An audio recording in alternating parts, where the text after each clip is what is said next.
অভ্যন্তরীণ বিষয়ে নাক না গলাতে ভারতকে কড়া বার্তা বাংলাদেশের। বন্ধ করতে হবে অপপ্রচার। গণঅভ্যুত্থানের পর উচ্চ পর্যায়ে প্রথম বৈঠক। বাংলাদেশ অন্য দেশের অভ্যন্তরীণ বিষয়ে মন্তব্য করা থেকে বিরত থাকে এবং অন্যান্য দেশেরও একই ধরনের শ্রদ্ধাবোধ আমাদের প্রতি দেখানো উচিত। ভিসা সেন্টার দিল্লি থেকে ঢাকায় স্থানান্তরে ইউরোপীয় ইউনিয়নকে প্রধান উপদেষ্টার অনুরোধ। 19 কূটনীতিকের সঙ্গে বৈঠক। এবার ভারত সীমান্ত অভিমুখে বিএনপির 3 সংগঠনের লং মার্চ ঘোষণা। আগ্রাসনের প্রতিবাদে বুধবার যাবে আখাউড়া পর্যন্ত। ভারতীয় মিথ্যা তথ্য সন্ত্রাসের প্রতিবাদ, ভারতীয় আগ্রাসনের বিরুদ্ধে আমরা জনগণকে ঐক্যবদ্ধ করে আমরা ঢাকা থেকে আগরতলার অভিমুখে আখাউড়া পর্যন্ত আমরা লং মার্চের ঘোষণা দিচ্ছি। ভুয়া মামলাকারী ও তদন্ত কর্মকর্তাদের বিরুদ্ধে ব্যবস্থা নেওয়ার নির্দেশ স্বরাষ্ট্র উপদেষ্টার। সাদা পোশাকে কাউকে গ্রেপ্তার নয়। চলমান সংকটের মধ্যেই বোতলজাত ও খোলা সয়াবিন এলিটের প্রতি 8 টাকা বাড়ালো সরকার। আজ থেকেই কার্যকর। আমন্ত্রণ সংবাদ রাতে দেখছিলেন সংবাদ শিরোনাম। সঙ্গে আছি আমি তাসনুভা তন্নি। ভারতকে অভ্যন্তরীণ বিষয়ে নাক না গলাতে কঠোর বার্তা দিয়েছে বাংলাদেশ। সেই সঙ্গে ভারতে বসে শেখ হাসিনার বক্তব্যে অসন্তোষ জানিয়েছে অন্তর্বর্তী সরকার। দুদেশের পররাষ্ট্র সচিব পর্যায়ের বৈঠকে নরেন্দ্র মোদী সরকারকে সুস্পষ্ট বার্তা দেওয়ার কথা জানান পররাষ্ট্র সচিব জসিমউদ্দিন। আর দুপক্ষের স্বার্থ সংশ্লিষ্ট বিষয়কে গুরুত্ব দিয়ে বাংলাদেশের সঙ্গে সম্পর্ক এগিয়ে নেওয়ার আশাবাদ জানান ভারতের পররাষ্ট্র সচিব বিক্রম মিশ্রি। জান্নাতুল মোহনার প্রতিবেদন, জানাচ্ছেন নাফিয়া ফারজানা। ভারত বাংলাদেশ সম্পর্কের টানাপোড়েনের মাঝেই সংক্ষিপ্ত সফরে ঢাকায় দেশটির পররাষ্ট্র সচিব বিক্রম মিশ্রি। সোমবার সকাল 11টায় রাষ্ট্রীয় অতিথি ভবন পদ্মায় প্রথমে পররাষ্ট্র সচিব জসিমউদ্দিনের সঙ্গে একান্ত বৈঠক করেন তিনি। পরে ফরেন অফিস কনসালটেশন বা এফওসি বৈঠকে বসে বাংলাদেশ ভারত প্রতিনিধি দল। বেলা 3:45টার দিকে পররাষ্ট্র উপদেষ্টা তৌহিদ হোসেনের সঙ্গে বৈঠক করতে পররাষ্ট্র মন্ত্রণালয়ে আসেন মিশ্রি। বৈঠক শেষে জানান, দুপক্ষের স্বার্থ সংশ্লিষ্ট বিষয়কে গুরুত্ব দিয়ে বাংলাদেশের সঙ্গে জনগণ কেন্দ্রিক সম্পর্ক স্থাপন করতে চায় Bharat. And we continue to see in the future this relationship as a people-centric and people-oriented relationship, one that has the benefit of all the people as its central motivational force. যদিও সাম্প্রতিক ইস্যু সংখ্যালঘুদের নিরাপত্তা ও কূটনীতিক মিশনে হামলা নিয়ে উদ্বেগ জানান Misri. We also discussed some regrettable incidents of attacks on cultural, religious and diplomatic properties. We expect overall a constructive approach on all these issues by the Bangladesh authorities, and we look forward to moving the relationship forward in a positive, forward-looking and constructive direction. ধর্মীয় ও সংখ্যালঘু ইস্যুতে বিভ্রান্তি ও অপপ্রচারের সুযোগ নেই বলে ভারতকে সাফ জানিয়ে দেন পররাষ্ট্র সচিব। বাংলাদেশের পরিস্থিতি সরেজমিনে দেখতে বিদেশি সাংবাদিকদের প্রতি আহ্বানও জানান তিনি। বাংলাদেশের জুলাই আগস্ট বিপ্লব এবং বিপ্লব পরবর্তী সংখ্যালঘুদের প্রতি কথিত বৈরী আচরণ নিয়ে ভারতীয় গণমাধ্যমে অপপ্রচার, মিথ্যা তথ্য এবং বিভ্রান্তিকর বয়ান রয়েছে। সে বিষয়ে আমরা ভারত সরকারের প্রতি দৃষ্টি আকর্ষণ করে এ বিষয়ে যথাযথ পদক্ষেপের অনুরোধ জানিয়েছি। সেই সাথে আমরা জোর দিয়ে বলেছি যে বাংলাদেশে বসবাসরত সব ধর্ম নির্বিশেষে স্বাধীনভাবে সব মানুষ ধর্মচর্চা করে আসছে এবং এ বিষয়ে কোনো ধরনের বিভ্রান্তি এবং অপপ্রচারের সুযোগ নেই। বৈঠকে বাংলাদেশের অভ্যন্তরীণ বিষয়ে নাক না গলাতে ভারতকে বার্তা দেওয়া হয়েছে বলেও জানান পররাষ্ট্র সচিব। ভারতের পররাষ্ট্র সচিবকেও স্মরণ করিয়ে দিয়েছি যে বাংলাদেশ অন্য দেশের অভ্যন্তরীণ বিষয়ে মন্তব্য করা থেকে বিরত থাকে এবং অন্যান্য দেশেরও একই ধরনের শ্রদ্ধাবোধ আমাদের প্রতি দেখানো উচিত। ভারতে বসে শেখ হাসিনার বক্তব্য পছন্দ করছে না অন্তর্বর্তী সরকার। এই বিষয়ে ভারত সরকারের দৃষ্টি আকর্ষণ করা হয়েছে বলে জানিয়েছেনও তিনি। প্রধানমন্ত্রী তিনি ভারতে অবস্থান করে যে সমস্ত বক্তব্য রাখছেন সেই বক্তব্যের প্রতি আমরা তাদের দৃষ্টি আকর্ষণ করেছি। আপনারা গতকালে শুনেছেন তিনি একটি বক্তব্য দিয়েছেন এবং সেই বক্তব্যটি সরকার পছন্দ করছেন না এবং তারা যে কথাটা বলেছেন যে her presence does not have any bearing on our relations এবং তারা এই বাস্তবতার সত্ত্বেও they would like to engage with the government of that day. এছাড়া সীমান্ত হত্যা বন্ধ ও বন্যা ব্যবস্থাপনায় ভারতের প্রতি আহ্বান জানান পররাষ্ট্র সচিব। এই বৈঠকের পর ভারত বাংলাদেশ সম্পর্কের ঘাটতি নিরসনের পাশাপাশি নতুন দ্বার উন্মোচন হবে বলে আশা করছেন এই দুই কূটনীতিক। জান্নাতুল মোহনা, দেশ টিভি, ঢাকা। দর্শক, ভারতের পররাষ্ট্র সচিবের ঢাকা সফরের খবর রাখছেন সহকর্মী জান্নাতুল মোহনা। এই বিষয়ে আলোচনায় যুক্ত হচ্ছেন তিনি। মোহনা, আপনাকে স্টুডিওতে স্বাগত জানাচ্ছি। অবশেষে বাংলাদেশ ভারতের যে হাই ভোল্টেজ বৈঠক হবার কথা ছিল, সেটি যেখানে আসলে সবার দৃষ্টি ছিল, সেটি আজকে অনুষ্ঠিত হয়েছে। আপনি সারাদিন সেই বিষয়ে খবর রেখেছেন। ভারতকে কি বার্তা দিল আসলে বাংলাদেশ, এবং দুদেশের সম্পর্কের এক ধরনের টানাপোড়েন চলছিল, সেই টানাপোড়েন ঘোচাতে কতটা ভূমিকা রাখতে পারে এই সফর? আর আপনাকে শুরুতেই জানাতে চাই যে এই সফরটি নিয়ে যতটা বলছেন আপনি যে হাই ভোল্টেজ, ততটা কিন্তু আমরাও উদ্গ্রীব ছিলাম যে বর্তমানে যে টানাপোড়েন সম্পর্ক বাংলাদেশ এবং ভারতের মধ্যকার, এবং যে জনরোষ জনক্ষোভ আমরা দেখতে পাচ্ছি, তো আমরা আশা করছি আগামী দিনে আজকের বৈঠকের পর সেই জনরোষ কিছুটা কমবে। তার শুরুতে আমি আপনাকে বলতে চাই যে ভারতের সাথে আমাদের মূল যে জনরোষ, তা ভারতীয় মিডিয়ার অপপ্রচার নিয়ে। তো আজ কিন্তু বৈঠকে আমাদের ভারতীয় পররাষ্ট্র সচিব বিক্রম মিশ্রিকে আমাদের পররাষ্ট্র সচিব জসিমউদ্দিন সাহেব জানিয়ে দিয়েছেন যে অপপ্রচার হচ্ছে, যে বিভ্রান্তিকর, এটা আমাদের এই অপপ্রচারে ভারত সরকারের হস্তক্ষেপ আমরা কামনা করছি, এবং এই অপপ্রচার রোধে ভারত সরকার যেন পদক্ষেপ নেন এবং বাংলাদেশ এবং ভারতের যে সুসম্পর্ক বজায় রাখার জন্য তারা যেন ভারতীয় মিডিয়ার প্রতি কোনো একটি পদক্ষেপ নেন, সেই ব্যাপারে যেন আহ্বান জানিয়েছেন আমাদের পররাষ্ট্র সচিব। এবং কখনোই তিনি আশা করছেন যে কোনো প্রকার বিভ্রান্তিমূলক খবর তা কখনোই বাংলাদেশ সাপোর্ট করে না বলে জানিয়েছেন। মোহন, আপনি ভারতীয় মিডিয়ার অপপ্রচারের কথা বলছিলেন, তাদের বিরুদ্ধে ব্যবস্থা নেওয়ার কথা বলেছে। কি ধরনের ব্যবস্থা আসলে দেশে নেবে, সেই বিষয়ে কিছু জেনেছেন কিনা? কোনো আশ্বাস মিলেছে কি? আশ্বাস এখনো হয়তো মিলেনি, এটা আমাদের পররাষ্ট্র সচিব তাকে জানিয়েছেন। আমাদের পররাষ্ট্র সচিব ভারতীয় পররাষ্ট্র সচিবকে বলেছেন যে ভারতীয় মিডিয়ার বিরুদ্ধে যেন তারা কোনো পদক্ষেপ নেন, যেন অপপ্রচার রোধ করা যায়। তবে সেক্ষেত্রে কিন্তু আমাদেরকে যখন ভারতীয় পররাষ্ট্র সচিব জানিয়েছেন যে তারা বাংলাদেশ এবং ভারতের সাথে জনবান্ধব অর্থাৎ জনকেন্দ্রিক সম্পর্ক তৈরি করতে চায় এবং আগের মতো সুসম্পর্ক বজায় রাখতে চায়, তার মধ্য দিয়ে কিন্তু প্রকাশ হয় যদি আমাদের মধ্যে সুসম্পর্ক বজায় রাখতে হয়, তাহলে অবশ্যই ভারতীয় মিডিয়ার উপরও তাদের হস্তক্ষেপ এখন আমরা কামনা করছি। জি, সীমান্ত হত্যা একটা দীর্ঘদিন ধরে আসলে বাংলাদেশ ভারতের মাঝে এক ধরনের টানাপোড়েন সৃষ্টি করেছে। আজকের এই বৈঠকে সীমান্ত হত্যা বন্ধ হবে কি না, সেই বিষয়ে কোনো আলোচনা হয়েছে কি?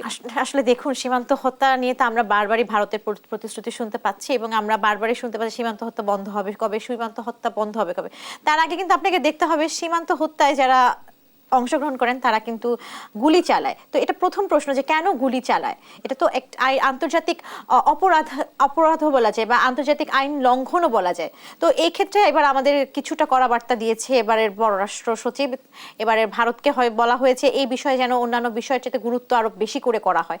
তার সাথে সাথে আপনাকে জানাতে চাই যে পররাষ্ট্র সচিবের সাথে যে কড়া বার্তাটি আমরা আজকে পেয়েছি, সেখানে স্পষ্ট করে আপনিও শুনেছেন কিছুক্ষণ আগের প্রতিবেদনে, যেখানে ভারতের পররাষ্ট্র সচিবকে আমাদের পররাষ্ট্র সচিব জানিয়েছেন যে বাংলাদেশের অভ্যন্তরীণ বিষয়ে যেন নাক না গলানো হয়, বাংলাদেশ কোনো দেশের অভ্যন্তরীণ বিষয়ে বাংলাদেশ কোনো দেশের অভ্যন্তরীণ বিষয়ে নাক গলায় না, তেমনি অন্য কোনো দেশেরও আমাদের অভ্যন্তরীণ বিষয়ে নাক গলানো উচিত না। তো এর দ্বারাই কিন্তু স্পষ্ট প্রতীয়মান হয় যে কতটুকু কড়া বার্তা ভারতকে আমাদের দেশ থেকে দেওয়া হয়েছে।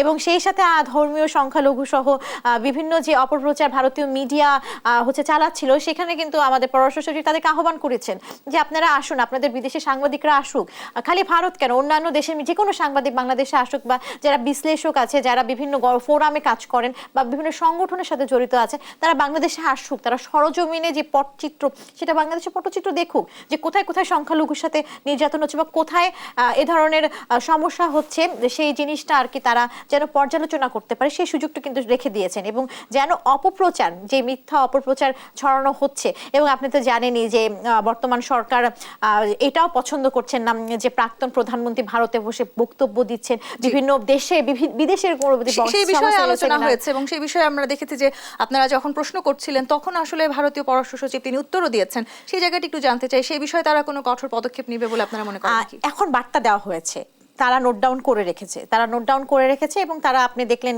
যে এই বিষয়টি আমাদের দু দেশের সম্পর্কে প্রভাব ফেলবে না বলে মনে করছেন। তারা বর্তমান দিনের যে সরকার তাদের সাথে কাজ করতে ইচ্ছুক এবং তারা দেখবেন বলে ইস্যুটিকে নিয়ে কাজ করা যায়, কিভাবে কাজ করা যায় সেই ইস্যুটিকে নিয়ে দেখার একটা আহ্বান জানিয়েছেন। সেই সাথে কিন্তু ওনারা পানি বন্টন চুক্তি, যেটা খুবই গুরুত্বপূর্ণ, তিস্তা সহ গঙ্গা চুক্তি পর্যালোচনা সহ অন্যান্য চুক্তি নিয়েও কিন্তু আলাপ আলোচনা হয়েছে।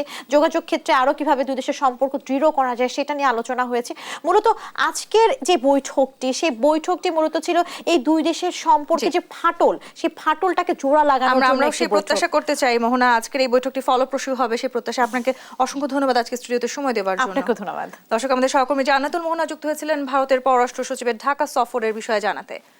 ইউরোপীয় ইউনিয়নভুক্ত দেশের ভিসা সেন্টার দিল্লি থেকে সরিয়ে ঢাকা কিংবা প্রতিবেশী অন্য কোনো দেশে স্থানান্তরের অনুরোধ জানিয়েছেন প্রধান উপদেষ্টা ডক্টর মোহাম্মদ ইউনূস। সোমবার দুপুরে মাইকেল মিলারের নেতৃত্বে 19 সদস্যের ইইউ প্রতিনিধি দলের সঙ্গে বৈঠক করেন তিনি। এ সময় ইউরোপীয় ইউনিয়নের কাছে রাজনৈতিক সমর্থন ও অর্থনৈতিক সহায়তা চান প্রধান উপদেষ্টা। নাফিয়া ফারজানার প্রতিবেদন। সোমবার দুপুরে রাজধানীর তেজগাঁওয়ে প্রধান উপদেষ্টার কার্যালয়ে ইউরোপীয় ইউনিয়নের কূটনীতিকদের সঙ্গে বৈঠক করেন প্রধান উপদেষ্টা অধ্যাপক ডক্টর মোহাম্মদ ইউনূস। 19 সদস্যের ইইউ প্রতিনিধি দলের নেতৃত্বে ছিলেন বাংলাদেশে নিযুক্ত ইউরোপীয় ইউনিয়নের head of delegation Michael Miller. বৈঠকে অংশ নেন পররাষ্ট্র উপদেষ্টা তৌহিদ হোসেনও। প্রায় 2.5 ঘন্টার বৈঠকে নিজেদের মতামত তুলে ধরে প্রতিনিধি দল। শ্রম অধিকার, বাণিজ্য সুবিধা, জলবায়ু পরিবর্তন, মানবাধিকার, international crime tribunal act, Rohingya প্রত্যাবাসন ও টেকসই ভবিষ্যৎ নির্মাণে উভয় পক্ষের অঙ্গীকার ও করণীয় নিয়ে আলোচনা হয়। এ সময় বাংলাদেশিদের জন্য ইউরোপীয় ইউনিয়নের ভিসা সেন্টার দিল্লি থেকে সরিয়ে ঢাকায় অথবা প্রতিবেশী অন্য কোনো দেশে স্থানান্তরের অনুরোধ জানান প্রধান উপদেষ্টা। এছাড়া ইউরোপীয় ইউনিয়নের কাছে রাজনৈতিক ও নৈতিক সমর্থন এবং অর্থনৈতিক সহায়তাও চান তিনি। It shows the support to Bangladesh, political support as well as economic support, moral support, and other supports. So this is something very rejuvenating for us, emerging out of a terrible situation that we had only hardly 4 months back. Economic part is still we have to work together, and that's why we need your help, tremendous help on the technology side, particularly on the corruption fighting. এ সময় সংস্কার প্রক্রিয়ায় প্রধান উপদেষ্টাকে পূর্ণ সমর্থন জানায় EU প্রতিনিধিরা। পরামর্শ ও সুপারিশের পাশাপাশি নতুন বাংলাদেশ গড়তে পাশে থাকার প্রতিশ্রুতিও দেন কূটনীতিকরা। নাফিয়া ফারজানা, দেশ টিভি, ঢাকা। ভারতীয় আগ্রাসনের বিরুদ্ধে আগরতলা অভিমুখে যৌথ লং মার্চের ঘোষণা দিয়েছেন বিএনপির 3 অঙ্গ সংগঠন, ছাত্রদল, যুবদল ও স্বেচ্ছাসেবক দল। সোমবার সকালে রাজধানীর নয়াপল্টন বিএনপির কেন্দ্রীয় কার্যালয়ে এক সংবাদ সম্মেলনে নেতাকর্মীরা জানান, বুধবার নয়াপল্টন থেকে শুরু হবে এই লং মার্চ। অন্য অনুষ্ঠানে যোগ দিয়ে গয়েশ্বর চন্দ্র রায় বলেন, অন্তর্বর্তী সরকার নয়, দেশি বিদেশি ষড়যন্ত্র রুখতেই রাজনৈতিক দলগুলো ঐক্য গড়েছে। বিস্তারিত নিয়াজ মোর্শেদের প্রতিবেদনে। বাংলাদেশের দূতাবাসে হামলা, পতাকা অবমাননা, ভারতীয় মিডিয়ায় বাংলাদেশের বিরুদ্ধে তথ্য সন্ত্রাস ও দেশের অভ্যন্তরীণ বিষয়ে দিল্লির হস্তক্ষেপ বন্ধে রোববার বিএনপির 3 অঙ্গ সংগঠন পদযাত্রা করে স্মারকলিপি প্রদান করতে যায় বাংলাদেশে নিযুক্ত ভারতীয় হাই কমিশনারে। তবে রামপুরা পর্যন্ত যাওয়ার পরেই আটকে দেয় পুলিশ। পরে সংগঠনগুলোর একটি প্রতিনিধি দল স্মারকলিপি দেয় ভারতীয় হাই কমিশনে। তারই ধারাবাহিকতায় আবারও ভারতের আগরতলা অভিমুখে লং মার্চ করার ঘোষণা দেয় বিএনপির 3টি অঙ্গ সংগঠন। সোমবার সকালে নয়াপল্টনের কেন্দ্রীয় কার্যালয়ে এক সংবাদ সম্মেলনে অঙ্গ সংগঠনের নেতারা বলেন, বুধবার নয়াপল্টন থেকে সকাল 8টায় শুরু হবে এই লং মার্চ। ভারতীয় মিথ্যা তথ্য সন্ত্রাসের প্রতিবাদ, ভারতীয় আগ্রাসনের বিরুদ্ধে আমরা জনগণকে ঐক্যবদ্ধ করে আমরা ঢাকা থেকে আগরতলার অভিমুখে আখাউড়া পর্যন্ত আমরা লং মার্চের ঘোষণা দিচ্ছি। এদিকে প্রেস ক্লাবে একটি বইয়ের প্রকাশনা অনুষ্ঠানে অংশ নিয়ে বিএনপির স্থায়ী কমিটির সদস্য গয়েশ্বর চন্দ্র রায় বলেন, অন্তর্বর্তী সরকারের আহ্বানে নয়, রাজনৈতিক দলগুলো ঐক্য করেছে দেশবিরোধী ষড়যন্ত্র রুখতে। যে কাজটা করছে সেটা তারা নিজেদের পায়ে নিজে কুড়াল মারছে মাত্র। কারণ বাংলাদেশের মানুষের চেতনা, মনোভাব তারা যদি অ্যাসার্ট না করে, রিয়ালাইজ না করে, তাহলে ভারত বাংলাদেশের সম্পর্কটা হবে মুখামুখি। অথবা ষড়যন্ত্রকারীরা সুযোগ নেবে, তাই না? তো সেই জন্যই আজকে দেখেন এই যে নির্বাচন আমরা বলতে চাই, এত কিছু হচ্ছে, সবকিছু সরকার সামলাচ্ছে, প্রশাসন চালাচ্ছে, রাজনৈতিক দলগুলি সক্রিয়ভাবে এই ঐক্যকে ধরে রাখার জন্য তারা ধৈর্য ধারণ করছে। এটার অর্থ যদি বলা হয় যে it is the credit of interim government, তাহলে আমি বলবো বোকার স্বর্গে বাস করতেছে, বোকার স্বর্গে বাস করতেছে।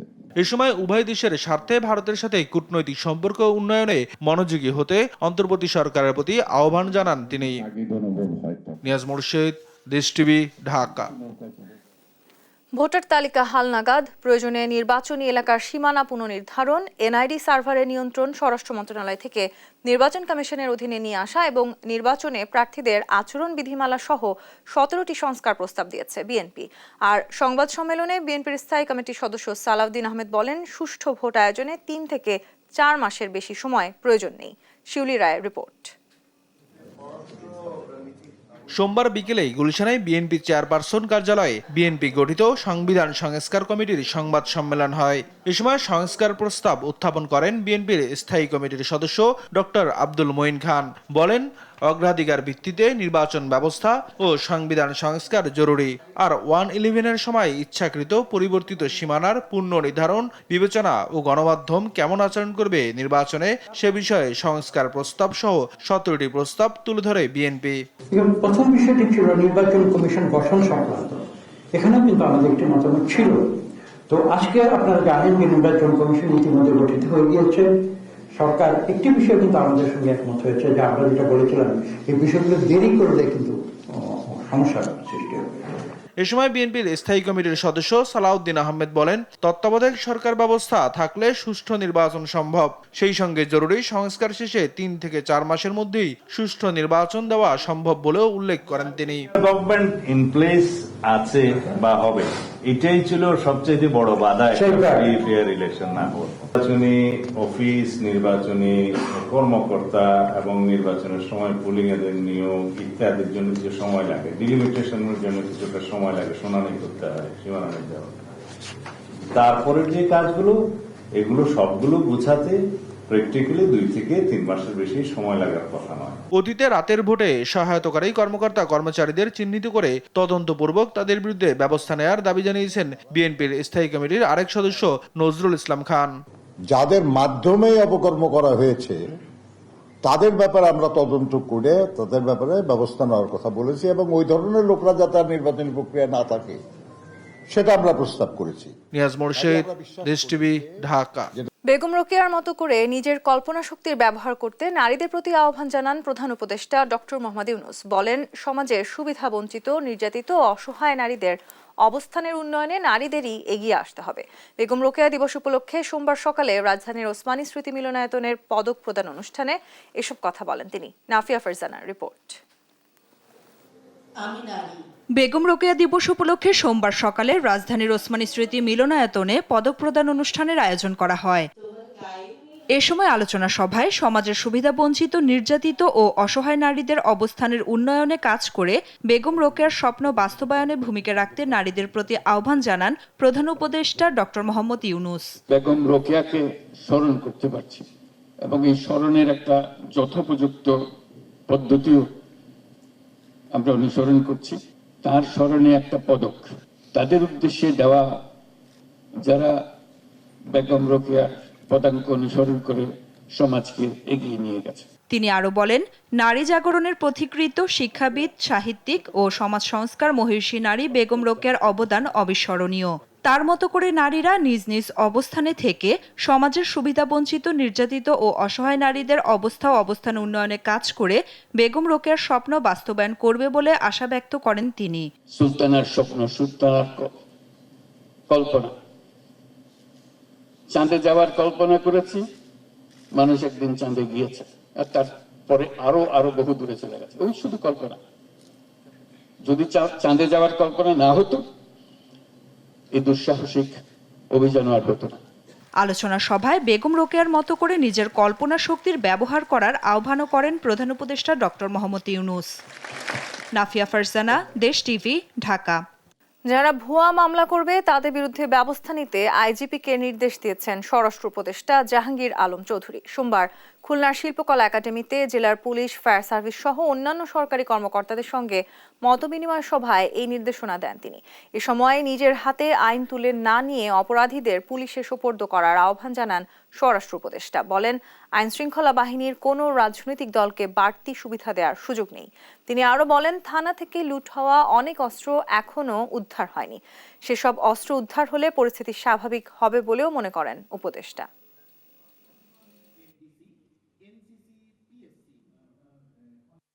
সিভিল ড্রেসে কাউকে অ্যারেস্ট করা চলবে না।